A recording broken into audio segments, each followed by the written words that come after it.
Since I was young, I knew my sister was the heroine of a tragic romance novel. To protect her, I switched our fates.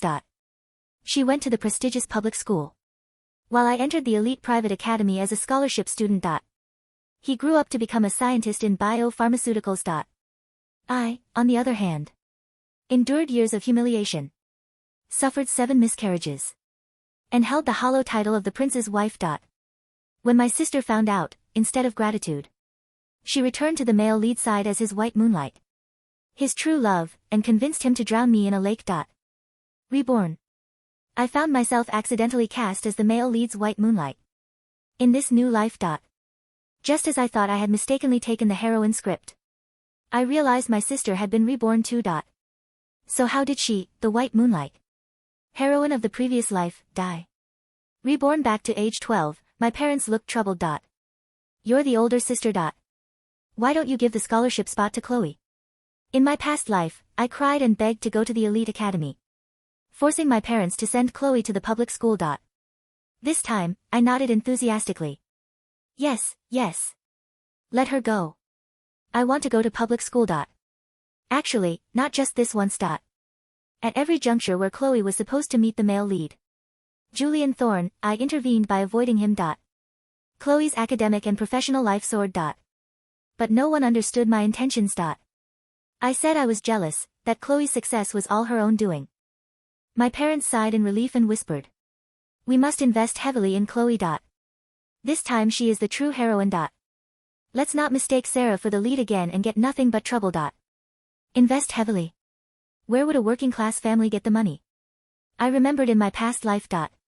Shortly after I entered the academy, my parents won $500,000 in the lottery. It was I who used information from Julian to advise them to invest in real estate, lifting our family from poverty to the middle class. Chloe crossed her arms, looking at me mockingly. Go to public school, then. Go compete with those nerds and suffer without hot water in the dorms. What is mine will eventually be mine. No one can take it away. I realized then it wasn't just me. My whole family was reborn. Interesting. Let them continue their dream of wealth, enjoying the backstabbing and humiliation of high society. I will endure the hardships of studying alone. This school was far, so I wanted to focus on my studies.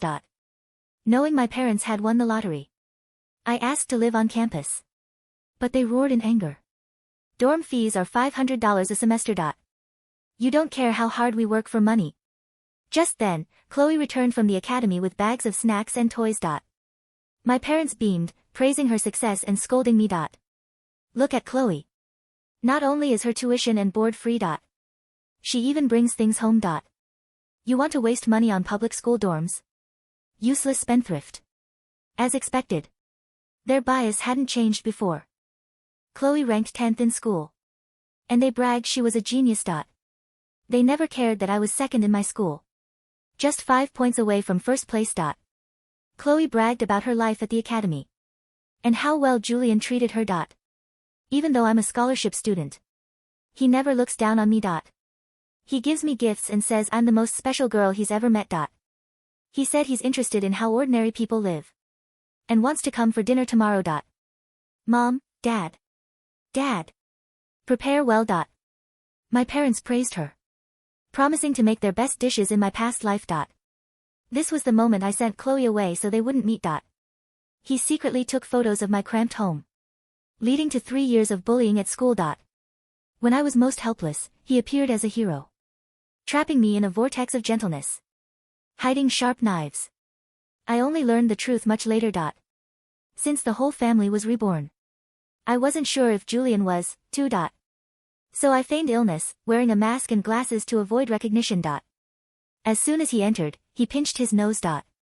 Did something rot? It smells like mold. My parents' faces darkened, but they served the feast they had prepared all day. The raised pork balls we only ate on New Year's were untouched by Julian. Yet he praised falsely. Uncle, Auntie, your cooking is amazing. No wonder you raised such a beautiful and excellent daughter, like Chloe. My parents were ecstatic, bragging that the SAU family would soon have a wealthy lady and live a good life, determined to invest in Chloe. They used the $50,000 lottery winnings to sign her up for etiquette classes, costing $2,000 a session, 5 times a week. While my parents ignored me, I secured first place in the citywide exams, becoming a focus for teachers. One day, my childhood friend, also a scholarship student at the academy, messaged me. Did you know Chloe is being bullied badly by the rich kids? I dare not help her. Julian, the prince of the capital, said whoever helps her is next. Keep the secret. Don't help. Protect yourself. My friend was puzzled. You always protected Chloe since childhood. You were the first to fight for her. That was because biased parents taught the older sister to protect and yelled to the younger one. But if I protected her, who would protect me? We were fraternal twins, born just 5 minutes apart. A month later, my parents' faces Graham proposed selling the house. Sarah, we're really struggling. We can live in the employee dorms and Chloe lives at school. This house is useless. Plus, Chloe's etiquette classes need money. I couldn't believe they burned through $50,000 in a month and wanted to continue. I laughed in anger. Huh? What about me? Do I live on the street if you sell the house? Just then, Chloe returned, soaked and covered in bruises. She wailed, throwing herself at them. Why am I still bullied even though I try so hard? Is it because I'm not elegant or beautiful enough for Julian to help me? My parents comforted her. Don't be scared, Chloe. Mommy and Daddy will sell the house to get you better classes. They immediately contacted an agency for debutante training, posting about adding dance and vocal lessons costing $5,000 each. These 3 were insane. I couldn't help but shout, enough. Am I not your daughter? I just need a place to live. Is that so hard? Seeing Chloe crying in her arms, Mom rushed over and slapped me. Your sister is suffering like this and you're making a scene. Suddenly, text floated in the air. Boo-hoo. Poor Chloe. Endure a bit longer. When you're of age, CEO Julian will marry you. This sister is so short-sighted. Doesn't she know Chloe will be the famous Mrs. Thorne? Chloe stopped crying. The 3 stared wide-eyed at the text. I silently lowered my head, pretending not to see. Dad waved his hand, determined. Sarah, go live with your uncle. You're the older sister. Don't be so unreasonable. We're selling the house. I tried hard to thinking about Chloe's future, suffering my parents' poverty after selling the house. Don't be angry. Don't be sad. Don't cry. But years of unfair treatment turned into bitterness filling my heart. I cried into my pillow all night.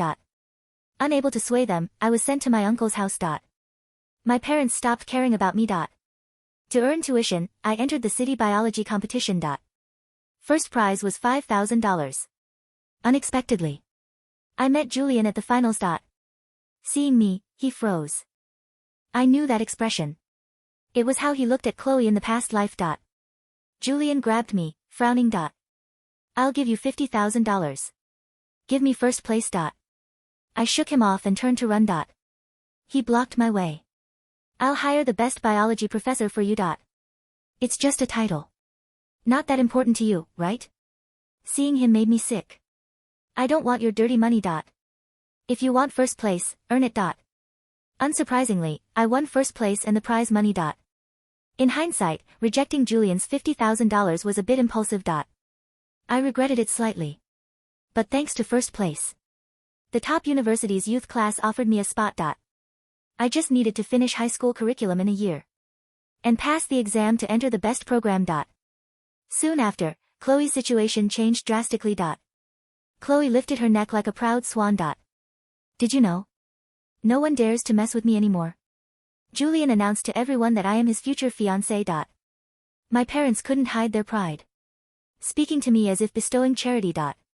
When your sister marries into a wealthy family, our good days will come. We'll buy several big houses. Maybe give you one.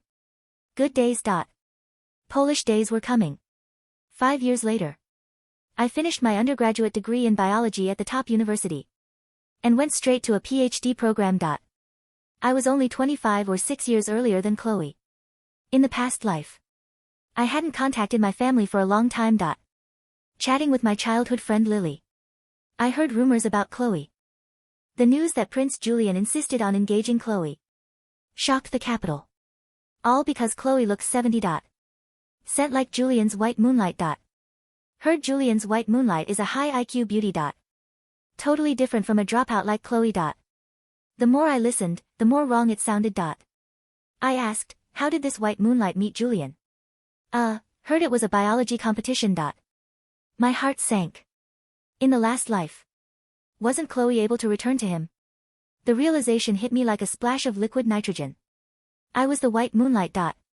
In my previous life, Julian had been obsessed with a memory, a girl he met once who challenged his intellect, someone untainted by the sycophancy of high society.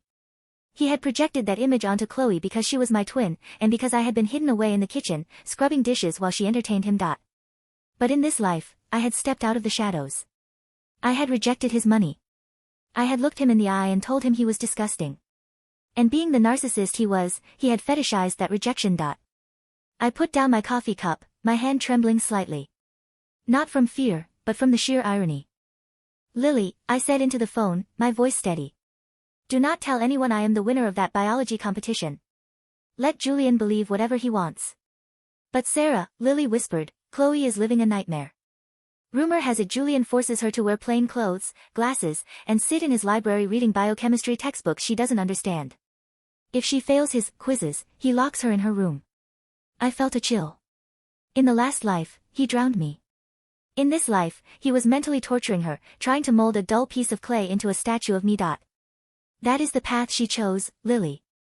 She wanted to be the heroine. Every heroine has a tragic arc. I hung up and returned to my lab. I had work to do. My research on neuroregenerative compounds was entering the clinical trial phase. I didn't have time for the melodrama of the Thorns or my family. But they had time for me. A week later, I found my parents waiting outside the university gates. They looked older, haggard. The wealthy life they bragged about was taking a toll. My mother's designer coat was a season old and stained at the cuff, my father smelled faintly of cheap tobacco and desperation. Sarah. My mother lunged at me, her eyes manic. You ungrateful wretched girl. We had to take a bus here. I didn't ask you to come, I said coldly, adjusting my backpack. Your sister is in trouble, my father hissed, looking around nervously. Prince Julian, he's demanding she write a thesis. A thesis on cellular regeneration. If she doesn't produce it by Friday, he threatens to call off the engagement. He shoved a crumpled notebook into my hands. You write it. You're the nerd. Write it so Chloe can copy it. I looked at the notebook. It was blank. They expected me to save the sister who mocked me, using the brain they despised, to secure a marriage that would never benefit me. No, I said, handing it back. You selfish brat. My mother raised her hand, but I caught her wrist. My grip was strong, years of carrying heavy equipment and independent living had toughened me. Listen to me, I lowered my voice. You spent $50,000 on etiquette classes. You sold our home. You gambled everything on Chloe being a genius. If she is the heroine, let her write the thesis. I am just a background character, remember? I walked away. Behind me, the air shimmered. I glanced back and saw the faint, glowing text that had appeared years ago. But this time, the words were flickering, unstable. System alert, plot deviation 80%. Heroine aura diminishing. Warning. Warning. My parents didn't see it. They were too busy screaming curses at my back. 3 months later, the Pharmaceutical Innovation Gala was held in the capital. It was the most prestigious event of the decade, hosted by the Thorn family. I was invited not as a +1, but as the keynote speaker. Dr. Sarah Shu, the youngest PhD candidate to patent a synthetic nerve agent. I wore a sleek, midnight blue gown, purchased with my own scholarship money. No jewelry, just a simple silver pin from the university. When I entered the ballroom, the silence was palpable. And then I saw them. Julian sat on a velvet throne-like chair in the center of the room. He looked bored, swirling a glass of wine. Sitting at his feet, literally on a cushion on the floor, was Chloe. She looked terrifying. She was skeletal, her once bright eyes dull and darting. She wore a simple white cotton dress that looked like a high school uniform, and fake glasses that were too big for her face. She was trembling. Read it again, Julian commanded, his voice lazy but sharp. The mitochondria is the powerhouse of the cell. Chloe stammered, her voice cracking. And the ATP synthesis requires. The crowd whispered. They were watching a public humiliation. The prince was breaking his toy because it didn't play the way he wanted. Wrong, Julian sighed. He kicked the cushion, sending Chloe sprawling. You said you were the genius who won the competition. You said you were the one who told me to earn it. Why are you so stupid now, Chloe? Chloe began to sob. Julian, please. I love you. Isn't that enough? Love is cheap, he sneered. Intelligence is rare. The MC cleared his throat. Ladies and gentlemen, please welcome our keynote speaker, the creator of the Neuralink protocol, Dr. Sarah Shu. The spotlight swung to me. Julian froze. He looked up, his glass halfway to his mouth. I walked to the podium, my heels clicking rhythmically on the marble. I didn't look at Chloe. I didn't look at my parents, who were hiding in the back near the buffet, stuffing shrimp into napkins. I looked directly at Julian. Good evening, I said, my voice amplified, calm and authoritative. Tonight I will discuss the fallacy of biological determinism. I gave my speech. It was brilliant. It was cutting. And for 20 minutes, Julian Thorne didn't blink. He stared at me with a hunger that made my skin crawl. He recognized the cadence of my voice. He recognized the fire in my eyes. He realized he had been torturing the wrong twin. The moment I stepped off the stage, Julian was there. He ignored the dignitaries trying to shake his hand. He shoved past Chloe, who was trying to stand up. It was you, he breathed, blocking my path.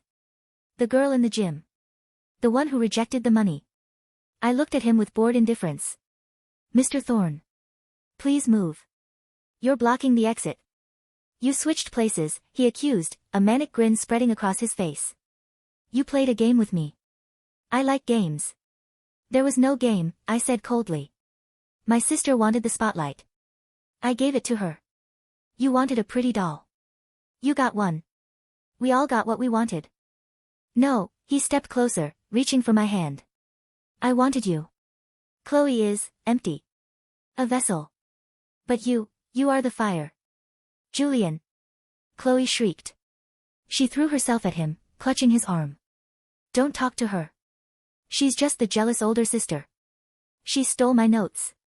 She's lying. Julian looked at Chloe with pure disgust. Get off me. He shoved her hard. Chloe fell back into the waiter, crashing into a tower of champagne glasses. The sound of shattering glass silenced the room. She lay there, covered in alcohol and blood from small cuts, looking up at him with utter betrayal. My parents rushed forward, but not to help Chloe. My father grabbed my arm. Sarah, he beamed, his eyes manic. Mr. Thorne is interested in you. I told you. I told everyone my Sarah was the smart one. Mr. Thorne, this is my eldest daughter. We raised her with such care. I looked at my father. You sold my bed to pay for Chloe's dancing lessons. A misunderstanding. My mother chimed in, pushing Chloe aside with her foot as if she were trash. Sarah, you are the hope of the family now. Chloe has failed us. Look at her, making a mess. But you fit right in here. The floating text appeared again, hovering over my parents' heads. System error. Heroine status transfer. Failed. Target, Sarah, reject script. I fit in here, I said to Julian and my parents, because I worked while you dreamed. I studied while you plotted. I turned to Julian. You think you can just switch sisters? You think I'm a replacement part? I can give you the world, Julian promised, his eyes dark. Labs. Funding. Power. The title of Mrs. Thorne. I leaned in close, so only he could hear. Julian, in a previous life, you drowned your wife in a lake because she wasn't useful enough. I don't want your world. I want to watch it burn. I walked out. Julian stood there, stunned, his obsession fully ignited. The dynamic shifted overnight. My parents abandoned Chloe. They kicked her out of the employee dorms to make space for a shrine to me, newspaper clippings of my success, framed photos they had stolen from the internet. They called me 50 times a day. I blocked every number. Chloe was homeless. But worse, she was insane. She couldn't accept that the narrative had flipped. She believed I had stolen her system. She believed I had used black magic to steal Julian. Julian, meanwhile, became my stalker.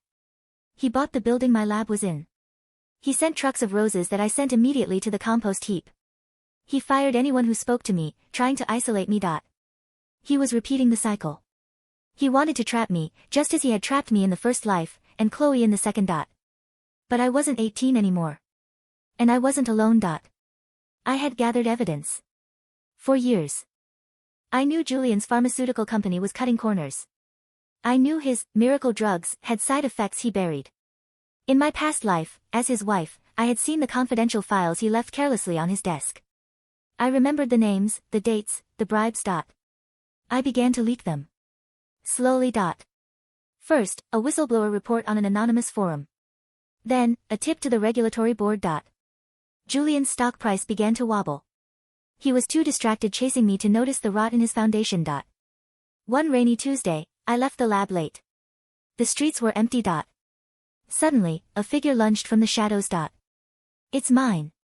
It's all mine. It was Chloe. She looked like a ghost, thin, ragged, her hair matted. She held a knife. You stole the script, she screamed, lunging at me. The text said I was the heroine. It promised me. I sidestepped easily. She was weak from hunger and hysteria.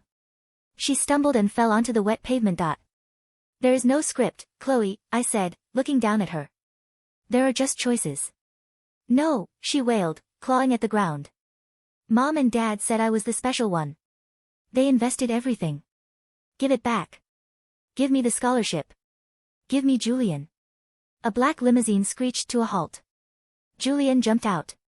He saw Chloe on the ground with the knife and me standing over her. Did she hurt you? Julian rushed to me, ignoring his fiancé in the mud. She's pathetic, I said. Call the police. Or the asylum. Julian kicked the knife away from Chloe. Take her away, he ordered his bodyguards. Throw her in the river for all I care. Just get her out of Sarah's sight. Wait, I said. Julian looked hopeful. You care? No, I said. But the police are already on their way.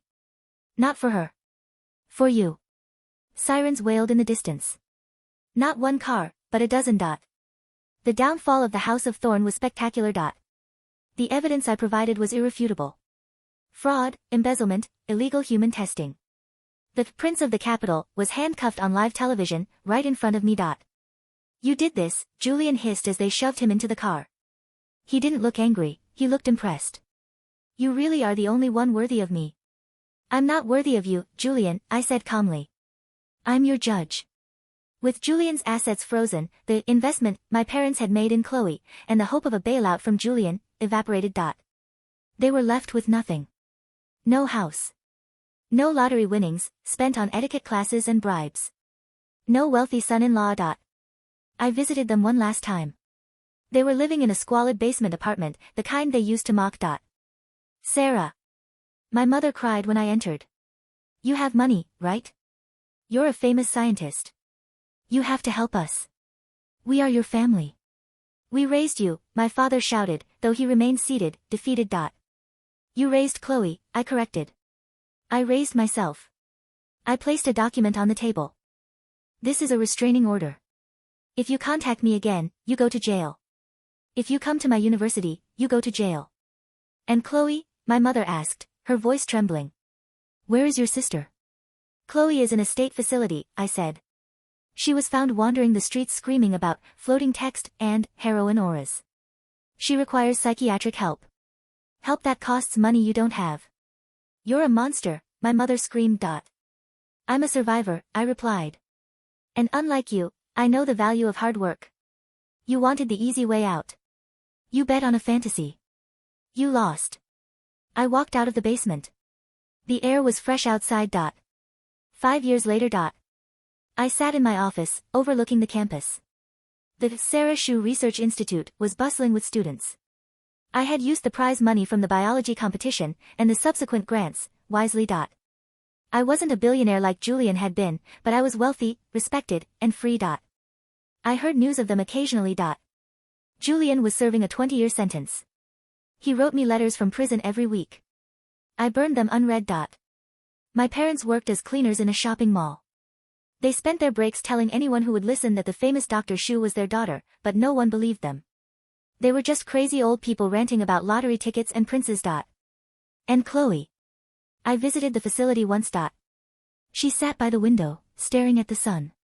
She looked peaceful, medicated. Chloe? I asked. She turned. Her eyes were clear, but vacant. Did you see it, Sarah? She whispered. See what? The text. It came back yesterday. I paused. What did it say? Chloe smiled, a sweet, childlike smile. It said, game over. Player Sarah wins. Reset unavailable. I looked at the air above her head. There was nothing there. Just dust motes dancing in the light. That's right, Chloe, I said softly. The game is over. I left the facility and walked to my car. A man was waiting for me, my research partner, a kind, brilliant neurologist named David. He didn't know about my past life. He didn't care about heroines or villains. He just liked my mind. Ready to go? He asked, opening the door. Yes, I said, getting in. I have a lot of work to do. I didn't look back. The script was burned. The stage was dismantled. Finally, for the first time in 2 lifetimes, the story was mine to write.